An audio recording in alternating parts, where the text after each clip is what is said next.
Saudi Arabia ਨੇ America ਦੇ ਨਾਲ ਡੀਲ ਬਣਾਈ ਹੈਗੀ ਆ ਨਿਊਕਲੀਅਰ ਫਿਊਲ ਐਨਰਿਚਮੈਂਟ ਦੇ ਲਈ। ਯੂਐਸ ਦੇ ਲਾ ਮੇਕਰਸ ਤੇ ਇਜ਼ਰਾਈਲ ਦੇ ਆਫੀਸ਼ੀਅਲਸ ਨੇ ਆਪੋਜੀਸ਼ਨ ਕੀਤੀ ਆ। ਕੁਛ ਜਿਹੜੇ ਯੂਐਸ ਦੇ ਲਾ ਮੇਕਰਸ ਆ, ਅੱਜ ਇਹ ਅਨਾਉਂਸਮੈਂਟ ਹੋਣੀ ਆ, ਕਹਿੰਦੇ ਵੀ ਸਿਵਲ ਪਰਪਸ ਦੇ ਲਈ ਇਹ ਜਿਹੜਾ ਨਿਊਕਲੀਅਰ ਪ੍ਰੋਜੈਕਟ ਆ ਉਹ ਯੂਜ਼ ਕੀਤਾ ਜਾਊਗਾ।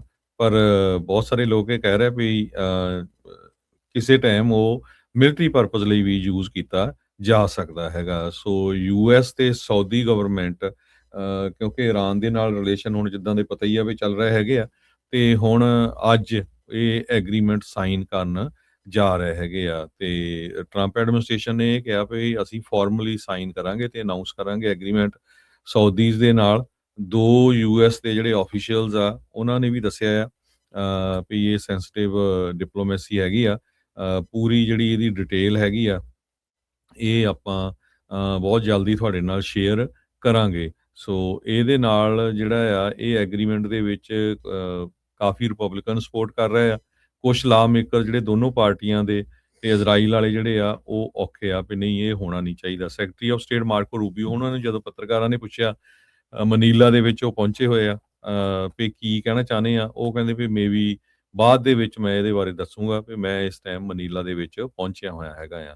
ਕਹਿੰਦੇ ਵੀ ਬਾਈਡਨ ਐਡਮਿਨਿਸਟ੍ਰੇਸ਼ਨ ਦੇ ਦੌਰਾਨ ਵੀ ਇਹ ਗੱਲਬਾਤ ਜਿਹੜੀ ਆ ਚੱਲੀ ਸੀ, ਅਮਰੀਕਾ ਤੇ ਸਾਊਦੀ ਅਰੇਬੀਆ ਦਾ ਨਿਊਕਲੀਅਰ ਐਗਰੀਮੈਂਟ। ਪਰ ਅਕਤੂਬਰ 7 2023 ਤੋਂ ਬਾਅਦ ਇਜ਼ਰਾਈਲ ਵਾਲਿਆਂ ਨੇ ਇਜ਼ਰਾਈਲ ਦੇ ਉੱਤੇ ਹਮਾਸ ਵਾਲਿਆਂ ਨੇ ਅਟੈਕ ਕਰ ਦਿੱਤਾ। ਉਹ ਤੋਂ ਬਾਅਦ ਫਿਰ ਇਹ ਜਿਹੜੀ ਗੱਲਬਾਤ ਆ ਉਹ ਠੰਡੀ ਪੈ ਗਈ।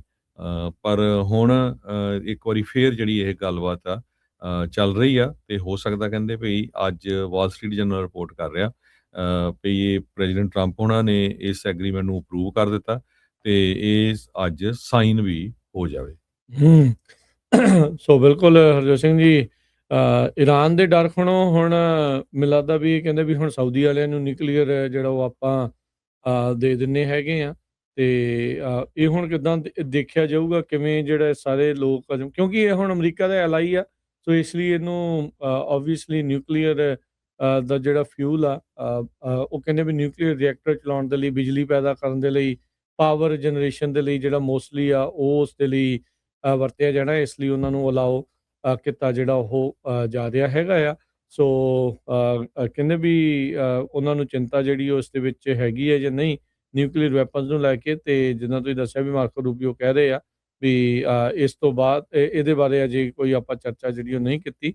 ਤੇ ਇਹ ਜਿਹੜਾ ਐਗਰੀਮੈਂਟ ਆ ਇਹਦਾ ਪੂਰਾ ਰਿਵਿਊ ਕਹਿੰਦੇ ਵੀ ਕਾਂਗਰਸ ਦੇ ਕੋਲੋਂ ਹੋਣਾ ਹੋਊਗਾ। ਜਿਹੜਾ ਅਟੋਮਿਕ ਐਨਰਜੀ ਐਕਟ ਹੈਗਾ ਅਮਰੀਕਾ ਦਾ, ਉਸ ਦੇ ਤਹਿਤ ਤੇ ਜਿਹੜੀ power to vote resolution of disapproval, ਉਹਦੇ ਵਿੱਚ ਜੇ ਇੱਦਾਂ ਰਾਸ਼ਟਰਪਤੀ ਕਰਦੇ ਆ ਕੋਈ ਵੀ ਸਮਝੌਤਾ ਤਾਂ ਕਾਂਗਰਸ ਵਾਲੇ ਉਸ ਨੂੰ ਰੱਦ ਕਰ ਸਕਦੇ ਆ, ਡਿਸਅਪਰੂਵ ਕਰ ਸਕਦੇ ਆ। ਪਰ ਜਿੱਦਾਂ ਦੱਸ ਹੀ ਰਹੇ ਆ ਵੀ ਬਹੁਤ ਸਾਰੇ ਜਿਹੜੇ ਲਾਅ ਮੇਕਰਸ ਆ ਉਹ ਇਸ ਦੇ ਹੱਕ ਦੇ ਵਿੱਚ ਹੈਗੇ ਆ। ਸੋ ਇਹ ਸਾਰੀਆਂ ਚੀਜ਼ਾਂ ਜਿਹੜੀਆਂ ਹੋਣਗੀਆਂ, ਈਵਨ ਜੇ ਡਿਸਅਪਰੂਵ ਕਰਦੇ ਆ ਤਾਂ ਟਰੰਪ ਹੁਣੀ ਉਸ ਨੂੰ ਵੀਟੋ ਕਰ ਸਕਦੇ ਆ ਤੇ ਕਾਂਗਰਸ ਨੂੰ ਫਿਰ ਵੀਟੋ ਪ੍ਰੂਫ ਕਰਨ ਦੇ ਲਈ ਮੈਜੋਰਟੀ ਜਿਹੜੀ ਉਹ ਚਾਹੀਦੀ ਹੋਊਗੀ ਟਰੰਪ ਹੁਣਾਂ ਦੇ ਇਸ ਇਨੀਸ਼ੀਏਟਿਵ ਦੇ ਲਈ। ਸੋ ਇਹ ਹੁਣ ਦੇਖਦੇ ਆ ਵੀ ਆਉਣ ਵਾਲੇ ਸਮੇਂ ਦੇ ਵਿੱਚ ਕਿਵੇਂ ਜਿਹੜਾ ਚੱਲਦਾ ਹੈ। ਕਰਾਊਨ ਪ੍ਰਿੰਸ ਜਿਹੜਾ ਉੱਥੇ ਦਾ ਮੁਹੰਮਦ ਬਿਨ ਸਲਮਾਨ ਆ, ਜਿਹਨੂੰ ਕਿ ਮੁਲਕ ਦਾ ਡੀਫੈਕਟੋ ਲੀਡਰ ਵੀ ਜਿਹੜਾ ਉਹ ਮੰਨਦੇ ਆ ਤੇ ਕਹਿੰਦੇ ਵੀ ਇਹਦੇ ਵਿੱਚ ਇੰਟਰਨੈਸ਼ਨਲ ਇੰਸਪੈਕਟਰਸ ਕਿਸੇ ਵੀ ਸਾਈਟ ਦੇ ਉੱਤੇ ਕੰਟਰੀ ਦੇ ਵਿੱਚ ਜਿਹੜੇ ਉਹ ਆ ਸਕਣਗੇ। ਇਹਦੇ ਵਿੱਚ ਇਹ ਐਗਰੀਮੈਂਟ ਜਿਹੜੀਆਂ ਟਰਮਸ ਦੇ ਵਿੱਚ ਰੱਖਿਆ ਜਿਹੜਾ ਉਹ ਜਾ ਰਿਹਾ ਹੈਗਾ ਆ। ਸੋ ਕਹਿੰਦੇ ਵੀ ਇਸ ਚੀਜ਼ ਦੇ ਲਈ ਤਾਂ ਕਿ ਵੀ ਇਹ ਜਿਹੜਾ ਫਿਊਲ ਆ ਕਿਤੇ ਵੈਪਨ ਬਣਾਉਣ ਦੇ ਪ੍ਰੋਜੈਕਟਸ ਦੇ ਵਿੱਚ ਜਿਹੜਾ ਉਹ ਨਾ ਲੱਗ ਜਿਹੜਾ ਹੋ ਜਾਵੇ। ਸੋ ਸਾਊਦੀ ਤੇ ਇਜ਼ਰਾਈਲ ਦੀ ਵੀ ਆਪਸ ਦੇ ਵਿੱਚ ਬਣਦੀ ਨਹੀਂ ਆ। ਇਜ਼ਰਾਈਲ ਵਾਲੇ ਨਹੀਂ ਚਾਹੁੰਦੇ ਹੋਣਗੇ ਵੀ ਸਾਊਦੀ ਅਰੇਬੀਆ ਦੇ ਕੋਲ, ਜੋ ਕਿ ਉਹ ਈਰਾਨ ਤੋਂ ਵੀ ਨਜ਼ਦੀਕ ਆ, ਉਹਨਾਂ ਦੇ ਨਜ਼ਦੀਕ ਆ, ਵੀ ਉਹਨਾਂ ਦੇ ਨਾਲ ਜਿਹੜਾ ਆ ਉਹਨਾਂ ਦੇ ਕੋਲ ਕੋਈ ਇਸ ਤਰੀਕੇ ਦਾ ਨਿਊਕਲੀਅਰ ਵਾਲੀ ਚੀਜ਼ ਜਿਹੜੀ ਉਹ ਆਵੇ। ਸੋ ਲੈਟਸ ਸੀ ਕੀ ਜਿਹੜਾ ਇਸ ਦੇ ਵਿੱਚ ਬਣਦਾ ਹੈ, ਕਿੰਨੀ ਐਨਰਿਚਮੈਂਟ ਜਿਹੜੀ ਉਹ ਹੋਊਗੀ, ਕਿੰਨਾ ਜਿਹੜਾ ਹੋਊਗਾ।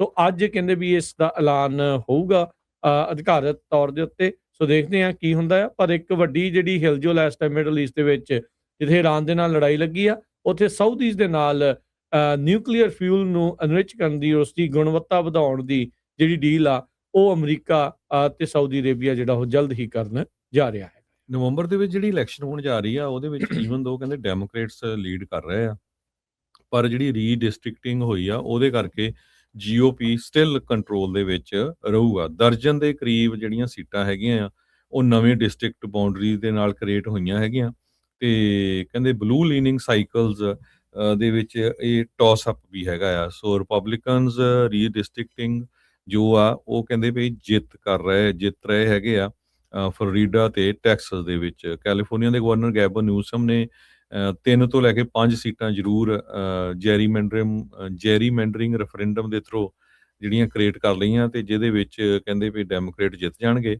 ਪਰ ਓਵਰਆਲ ਜੇ ਹੁਣ ਦੇਖਿਆ ਜਾਵੇ ਅੱਜ ਦੀ ਡੇਟ 'ਚ ਡੈਮੋਕ੍ਰੇਟ ਦੇ ਕੋਲ ਕਾਂਗਰਸ ਦੇ ਵਿੱਚ 211 ਸੀਟਾਂ ਆ ਤੇ ਰਿਪਬਲਿਕਨ ਕੋਲ 208 ਹੈਗੀਆਂ ਆ, ਤੇ ਟੌਸ ਅਪ ਜਿਹੜੀਆਂ ਆ 16 ਸੀਟਸ ਹੈਗੀਆਂ ਆ। ਸੋ ਇਸ ਵਾਰੀ 16 ਸੀਟਾਂ ਦੇ ਉੱਤੇ ਬਹੁਤ ਜ਼ਿਆਦਾ ਜਿਹੜਾ ਮਨੀ ਸਪੈਂਡ ਕੀਤਾ ਜਾਊਗਾ, ਜਿਨ੍ਹਾਂ 'ਚ ਨਿਊਯਾਰਕ ਦਾ 17th ਡਿਸਟ੍ਰਿਕਟ ਹੈਗਾ ਆ, ਤੇ ਕੈਲੀਫੋਰਨੀਆ ਦਾ 13th ਡਿਸਟ੍ਰਿਕਟ ਹੈਗਾ, ਕੈਲੀਫੋਰਨੀਆ ਦਾ 48 ਡਿਸਟ੍ਰਿਕਟ, ਤੇ ਦੋ ਜਿਹੜੇ ਕੈਲੀਫੋਰਨੀਆ ਦੇ ਡਿਸਟ੍ਰਿਕਟ ਆ, ਬਾਕੀ ਜਿਹੜੀਆਂ ਹੋਰ ਸਟੇਟਾਂ ਦੇ ਵਿੱਚ ਹੈਗੇ ਆ। ਕੈਲੀਫੋਰਨੀਆ 'ਚ 3 ਜਿਹੜੇ ਡੈਮੋਕ੍ਰੇਟ ਲੀਨ ਕਰਦੇ ਆ ਤੇ ਇੱਕ ਜਿਹੜਾ ਰਿਪਬਲਿਕਨ ਲੀਨ ਕਰਦਾ ਹੈਗਾ ਆ।